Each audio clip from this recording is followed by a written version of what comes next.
도널드 트럼프가 미국의 47대 대통령으로 선출됐습니다. 굉장히 빡빡한 승부가 될 것이다. 박빙일 것이다. 이런 예상이 있었는데 빗나가다 아주 많이 빗나갔죠. 왜 그런지 미국 현지 분위기는 어떤지 확인해 보도록 하겠습니다. 어제에 이어서 오늘도 국승민 미국 미시간 주립대 정치학과 교수 나와 계십니다. 전화로 연결합니다. 교수님 안녕하세요. 안녕하세요. 교수님 50대 50이라서 예측이 불가하시다고 그러셨는데 압도적인데요 이거? 사실 전문가들은 예. 그 여론조사상으로는 초박빙이지만 예. 한 후보가 또 경합주를 전부 다 쓸어가도 놀랍지 않다고 예측을 하긴 했었거든요. 아 워낙 현재 예. 개표가 지금 네 말씀하세요. 예, 그럼 워낙 그 말씀은 경합주 7개가 다 박빙이기 때문에 한 사람이 다 그걸 네네. 가져가면은 한쪽으로 기운다 이런 말씀이신 거죠? 그렇죠. 그러니까 지금 현재 거의 개표가 완료된 게 5개 주인데 경합주 중에서 예. 4개 주에서 지금 다 3%포인트 이내 접전을 보이고 있거든요. 그렇기 때문에 초박빙이라는 예측 자체는 틀리지 않았는데 예. 그럼에도 불구하고 여론조사에 문제가 조금 있긴 있었어요. 그건 또 추가로 나중에 또 말씀을 드릴게요. 일단 그거부터 말씀해 주세요. 뭐 어떤 문제가 있었던 거예요, 여론조사가? 그러니까 이게 보면은 예전에는 그 트럼프의 지지세를 좀 과소 표집하는 그런 모양새를 보여준 것도 있었는데 그것도 문제였지만 그 폭이 굉장히 컸었거든요. 특히 2020년에는 막 7포인트, 8포인트에서 문제가 많았었는데 예. 올해는 그만큼 크지는 않은 것 같습니다. 그래서 좀 이 과거랑 비슷한 한 뭐 1~2%포인트 정도의 예. 굉장히 작은 오차를 보이긴 했는데 예. 문제는 뭐냐면 거의 모든 주에서 트럼프 지지세를 적게 추정했거든요. 그러니까 어떻게 보면은 체계적인 뭔가 오류가 아직도 존재하고 있다는 뜻이죠. 그러면 교수님, 2016년부터 얘기가 나왔던 샤이 트럼프라는 거 그게 이번에도 위력을 발휘했다 이렇게 볼 수 있는 거예요? 어느 정도는 그렇다고는 할 수 있는데 예. 사실 이제 샤이 트럼프라는 말 자체가 약간 이제 트럼프 지지자들이 그 샤이하다는 말의 느낌을 줘서 저는 언제나 그 용어 자체에 대해서 문제가 있다고 생각함에도 불구하고 예. 이게 제일 어려운 문제가 뭐냐면은 트럼프 지지자들이 그러니까 이 생판 모르는 사람들 전화를 안 받아서 문제거든요. 아 그래요? 그래서 이런 일이 생겼던 거고 예. 이 지금 기억해 보시면 8월 달이랑 9월 달에 굉장히 이 해리스가 상승세에 있었잖아요. 예. 그래서 그 당시에 왜 그런 일이 있었는가 생각해 보면은 이제 민주당 이 지지자들이 어떻게 보면 바이든 때문에 선거를 지겠다라고 생각하고 있었는데 예. 새로운 후보가 나온다고 생각하니까 굉장히 어떻게 보면 신난 마음에 아하. 전화가 오면 전화를 받고 뭐 인터넷에서도 여론조사를 하고 이런 식으로 하면서 열심히 응답을 하다 보니까 예. 이런 그 과대 표집이 되는 경향이 있었던 것 같아요. 그래서 예. 어떻게 보면은 10월 달에 그 약간 열정이 사라져서 예. 다시 트럼프가 이제 그 이 상승세로 나타난 걸로 보여지고요. 알겠습니다. 결국은 이제 썬벨트, 러스트벨트에서 요 7개 경합주 요거가 승패를 가른 건데 이게 그냥 트럼프가 다 석권했잖아요. 각 주마다 퍼센트 차이 많이 나지 않더라도 그 요인은 네네. 뭐라고 보십니까, 교수님? 지금 미국에 이제 50개 주가 있는데 그 50개 주를 보면은 트럼프의 지지율이 2020년에 비해서 빠진 주는 유타주 그리고 3명의 선거인단이 있는 워싱턴 DC 둘밖에 없었습니다. 그만큼 예. 전국적으로 트럼프의 지지세가 확장되었고요. 예. 그리고 미국에 3,000여 개의 카운티가 있는데 예. 4년 전에 비교했을 때 민주당이 한 3포인트 정도 지지세를 확장한 그런 카운티가 예. 몇 개냐라고 하면은 단 하나도 없었습니다. 야. 그러니까 예. 그야말로 전국적으로 민주당의 지지가 다 빠져나가서 예.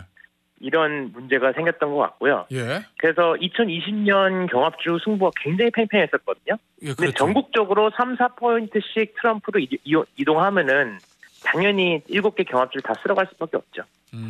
그 이유는 뭐라고 보세요? 그러면 민주당을 쪼그라들고 공화당이 확장된 이 원인, 근본 원인이 있을 거 아니에요, 의원님? 아, 교수님.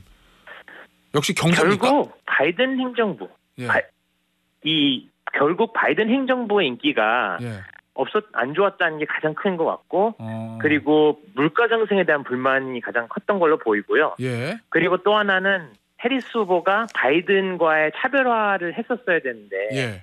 그걸 실패한 게 굉장히 크지 않았나. 아. 그리고 이제 어떤 사람들은 시야를 확장해서 예. 2022년 중간 선거 때 이제 민주당이 선전을 했었잖아요. 예. 그러고 난 다음에 이 민주당 내부에서 그러니까 바이든은 그대로 계속 가자라고 예. 했는데 그래서 결국엔 경쟁적인 경선도 안 하고 아하. 근데 그러한 이 결정들 하나하나가 전략적인 실패가 아니었나라고 오. 사람들이 분석하는 것 같습니다. 결국 바이든 행정부가 인기가 없고 정권 심판론이 작동하는데 후보인 해리스는 차별화를 하지 못했다. 요거네요. 그렇죠. 예, 알겠습니다. 어쨌든 트럼프 2기가 시작이 됐는데 저 뉴욕타임스에서 이렇게 썼더라고요. 헤드라인에 트럼프 스톰스 백. 우리나라 아침 조간신문도 이렇게 많이 썼어요. 더 세진 트럼프 폭풍이 몰려온다. 트럼프 태풍이 몰려온다. 이렇게 썼던데 미국 현지 좀 반응은 어떻습니까? 저 트럼프의 복귀 여기에 대한. 지금 이제 이 언론들이 가장 많이 얘기하는 거는 이제 트럼프 승리 이유가 무엇인지 거기에 예. 대한 분석 기사들이 굉장히 많이 나오고 있고요. 예. 또 이제 해리스의 패배 이유가 무엇인지 어허. 또 그런 분석들도 나오고 있고요. 예. 또 하나는 이제 트럼프가 이제 새로 내각을 꾸리고 이제 첫 100일간 어젠다를 이제 추진할 텐데 그게 예. 무엇인가에 대한 보도도 굉장히 많이 쏟아져 나오고 있고요. 예. 특히 이제 또 이제 민주당 내부의 패배 요인에 대한 그런 논쟁들이 굉장히 뜨겁게 이루어지고 있고 예. 그래서 굉장히 약간 여기저기 손가락질하는 그런 모양새가 많이 보여집니다. 그래요? 이제 거의 예. 패배 원인 찾는 게 그렇게 된 건데 민주당도 지금 보시면 네. 어제 그런 말씀하셨어요. 그 저 미시간에 아무래도 주립돼 있는 학생들이 저 트럼프가 네. 될까봐 되게 걱정하고 두려워하고 공포에 떨고 있다 그런 말씀하셨는데 예. 실제로 됐잖아요. 네네. 트럼프가. 네네. 그 학생들 어떻습니까? 괜찮대요? 그렇지 않아도 오늘 수업이 있어서 학생들이랑 얘기 좀 해봤는데 예. 우선 상당히 충격이 큰 것 같고요. 어허. 약간 아직도 그 충격을 좀 약간 어떻게 이거를 받아들여야 될지 굉장히 좀 멍해하는 그런 느낌이 강했고 그래요? 예. 또 잠을 많이 못 자서 피곤해 보이고 예. 그래서 그런 충격을 곱씹는 그런 분위기가 강했고요. 그래서 예.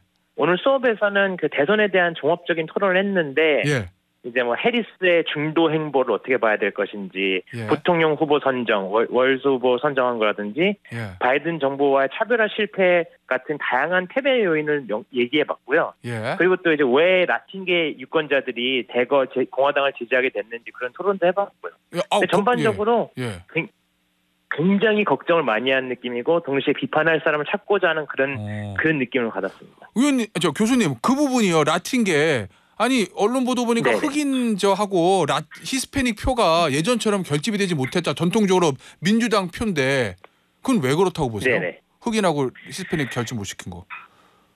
두 가지 요소가 있는데요. 첫 번째로 라틴계에서 빠진 표가 흑인 표보다 훨씬 더 크고요. 첫 번째로. 예. 그리고 두 번째로 그 남성표가 더 심각하게 빠졌습니다. 보면은 라틴계 여성이나 흑인 여성은 4년 전이랑 굉장히 유사한데 예.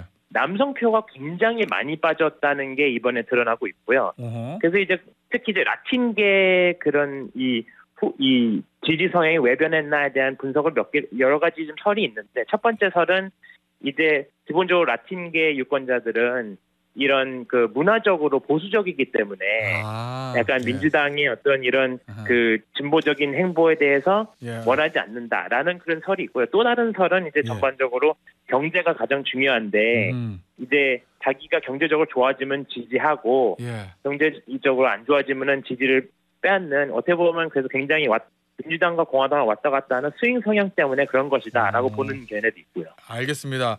자 교수님 이제 새로운 내각을 꾸립니다. 트럼프가 어제 오늘 네. 보도 쭉 보니까 제일 화제 인물 1위 트럼프 2위가 일론 머스크더라고요. 이 일론 예, 머스크 예. 이 재벌은 트럼프 내각에서 어떤 중요한 역할을 하게 되는 거예요? 그렇게 전망하고 계세요 미국에선? 지금 그런 얘기를 하고는 있는데 예. 지금 이제 트럼프 주변 인사들 얘기에 의하면은 예. 상원 인준이 약간 어렵지 않나라는 그래요? 얘기가 있어서 예.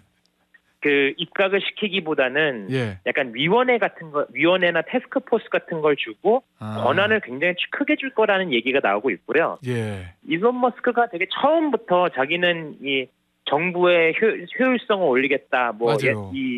그 비효율성을 다 깎아내겠다, 뭐 이런 얘기를 많이 하고 있어서 예. 아마 그런 역할을 줄 것 같고 아무래도 일론 머스크가 투자한 게 워낙 많아서 그렇죠. 트럼프가 머스크의 목소리에는 굉장히 예. 귀를 많이 기울일 것 예. 같습니다. 선거 자금을 2,500억을 대줬다고 하니까 뭔가 보답을 네, 예. 주긴 하겠죠. 트럼프 대통령이. 트럼프 당선인이. 그렇죠.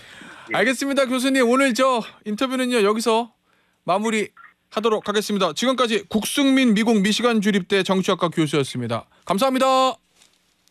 예, 감사합니다.